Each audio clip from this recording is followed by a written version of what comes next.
avec monsieur Malik Rouag, l'ex-attaquant de la CFA du PSG. C'est ça. Donc de retour au camp des loges. Alors qu'est-ce qui vous amène ici, monsieur Rouag? Ce qui m'amène ici, c'est une blessure. Une blessure, et comme j'habite pas loin, juste à Poissy, donc j'aurais profité pour venir voir le kiné, le médecin, et passer un petit bonjour à tout le monde. Donc on défend les couleurs de l'AS Poissy, mais on vient se faire soigner au Paris Saint-Germain. C'est ça, on défend les couleurs de Poissy et on vient ici au PSG. Il y a des bons kinés, des bons docteurs, on en profite. Donc quand on revient au camp des loges, qu'est-ce qui revient à l'esprit? C'est des débuts, des victoires? Non, moi quand je reviens ici, ça me fait penser les années centre de formation. Les centres de formation à l'époque, les copains que j'avais ici, il y a plein de souvenirs qui reviennent. C'est en vieillissant qu'on prend conscience que c'était peut-être les meilleures années. Ouais, c'est en vieillissant, ouais, c'est en vieillissant. Tu te dis que t'as pas assez profité en fait. Et tu penses que quand t'es jeune, de toute manière, tu te dis, pourtant on nous l'a dit, on nous l'a rabâché 1000 fois, tu vois. 1000 fois, mais quand t'es jeune, tu fais même pas attention. Oui, c'est qu'est-ce qu'il me raconte. Et puis tu prends de l'âge, tu te dis, ah ouais, c'est vrai. Putain. C'était quand même bien. Quand même. Ouais. C'était bien, attention, c'était bien. Mais avec du recul un petit peu quand même, j'ai peut-être pas tout fait aussi pour aller au-dessus aussi. Je suis là, Rolly, si tu me cherches. Hein. Et donc concernant l'AS Poissy, donc tu es revenu dans le 78 après une carrière riche, en but, en club. Pourquoi Poissy? Pourquoi revenir dans le 78? Toi qui étais à Grenoble la saison passée. Pourquoi Poissy? Parce que simplement il y avait un bon projet déjà. Il y avait un bon projet, il y a une nouvelle direction qui est venue, qui s'est installée à Poissy. Après c'est le tout. Après il y a plusieurs titis. Ouais, il y a plusieurs titis. Il y a même après j'ai ma famille qui est ici. Je suis du coin. Et avec les enfants aussi, à mon âge aussi, se déplacer à chaque fois, déménager dans les cartons chaque année, à un moment c'est fatigant. C'est fatigant et après Poissy, voilà, franchement Poissy c'est vraiment un bon club. Hein. C'est structuré, c'est carré, c'est droit. Les gens qui y sont, ils sont bien, les joueurs ils sont bien. Vous jouez la montée en plus? Non, je joue la montée, j'espère qu'on va l'atteindre. Pour se retrouver dans le groupe de la CFA du PSG l'an prochain. Ça serait bien, hein. Bon derby. Ça serait un bon derby. Hein. En plus du FC Mantois. Ça serait un bon derby. Hein. Ça serait un bon derby. Hein. Avec la forêt qui nous sépare. Et puis voilà. Non, après c'est. Franchement, j'espère qu'on va monter, même si cette année c'est très serré. C'est vrai qu'on a rarement vu ça. En CFA2, autant d'équipes postulant pour une montée. C'est très serré parce que et après même si on monte pas, franchement si tu montes pas, il y aura vraiment beaucoup de regrets parce qu'avec le groupe qu'on a, la qualité qu'on a, mais en tout cas on va tout faire pour. Il reste 3 matchs, on va tout faire pour. Concernant le PSG, est-ce que tu gardes toujours un œil dessus, que ce soit sur la CFA, les pros? Est-ce que tu es toujours en contact avec certains de tes potes, soit de l'époque ou ceux que tu as pu côtoyer récemment lorsque tu étais revenu faire une petite pige? On reste en contact. De toute manière, le PSG on le suit tout le temps, hein. Que ce soit la CFA ou les pros, on suit. Hein. Je suis tout le temps. Hein. Et les contacts avec qui je suis resté, tu veux Mounir, hein. Mounir tout le temps. Hein.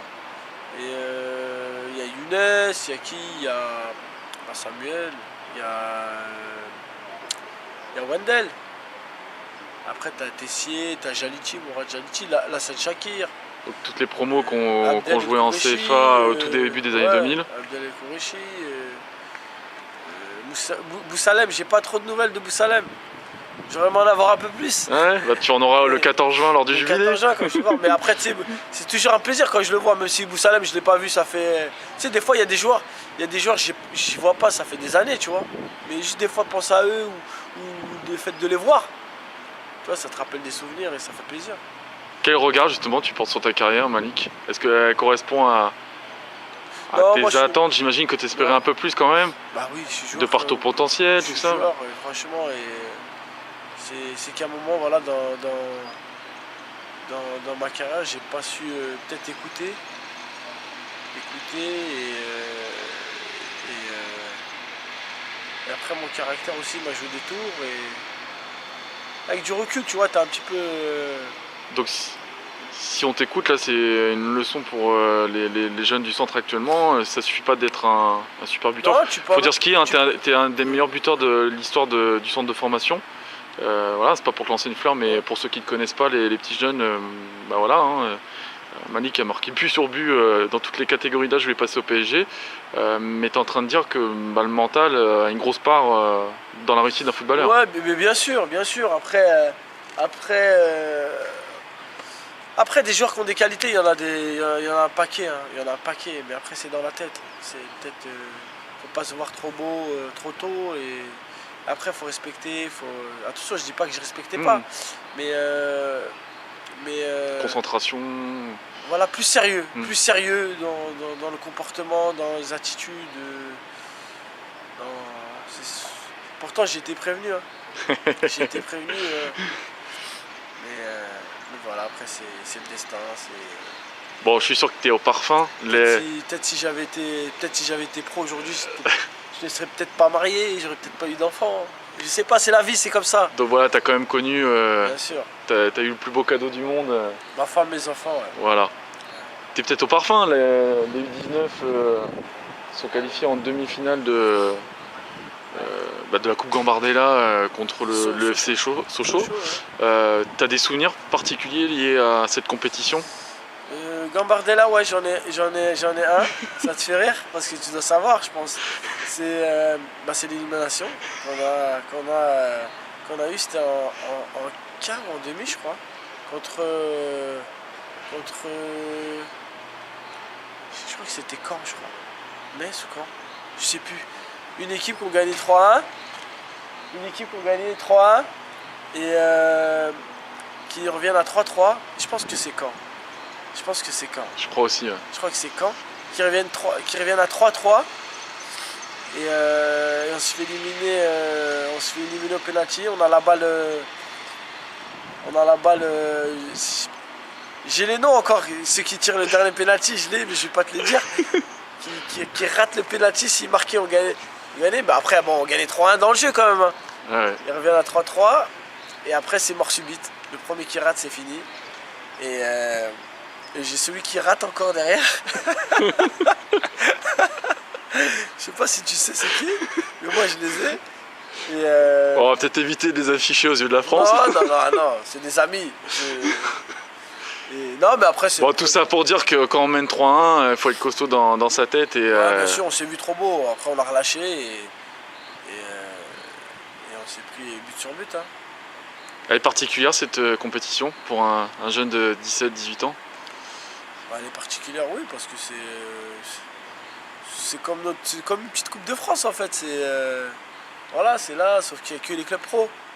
Donc ça, si je me souviens bien, Gambardella. Non, il y a tous les clubs français, tous ceux qui Coupe de s'inscrivent France, comme pour une Coupe de voilà. France. Donc voilà, c'est. Mais en général, ce sont les centres de formation qui vont au bout. Voilà, c'est ça. Et donc c'est toujours bien à jouer. Hein. Qu'est-ce que tu peux leur conseiller avant d'affronter Sochaux? Parce qu'on est quand même favori sur le papier. Ouais, favori, après c'est sur le papier. Hein. Après, quand tu joues une demi-finale, une finale, il n'y a plus de favoris pour moi. C'est 50-50. S'ils sont arrivés là, Sochaux, c'est qu'ils ont des qualités aussi. C'est qu'ils ne sont pas arrivés par hasard. Mais après, si Paris joue comme ils jouent tous les week-ends, il n'y a pas de raison. Hein. C'est où le match? C'est ici? C'est à Saint-Quentin dans l'Aisne. Terrain neutre. Ah, c'est terrain neutre. Voilà. Et Lyon-Rennes dans l'autre demi-finale. Et ensuite, direction le Stade de France pour les deux qualifiés. Ouais, ça va être un petit PSG Lyon peut-être. Bon, on le souhaite. Ah, je souhaite aussi. On espère que cette interview sera prémonitoire. Et puis on va te remercier, Malik, de nous avoir accordé un peu de temps en cette matinée. Merci à vous. Hein. De nous avoir apporté quelques rayons de soleil parce qu'on avait bien besoin ce matin au camp des loges. Et puis on te dit rendez-vous le 14 juin pour le deuxième jubilé des ex-Titi. Et puis Titi Forever. Titi Forever. Et puis Ok. on souhaite la montée à l'AS Poissy. Surtout la montée à la Poissy, hein, qu'on monte. Message à et- Nicolas Cousin du FC Chartres. Gros message à Et à Cousin, Sébastien hein. Vaugeois de l'ACBB. Là c'est bébé, les gars, faites pas les cons et baissez le pied. Allez, salut Malik. Allez, Ciao, ciao.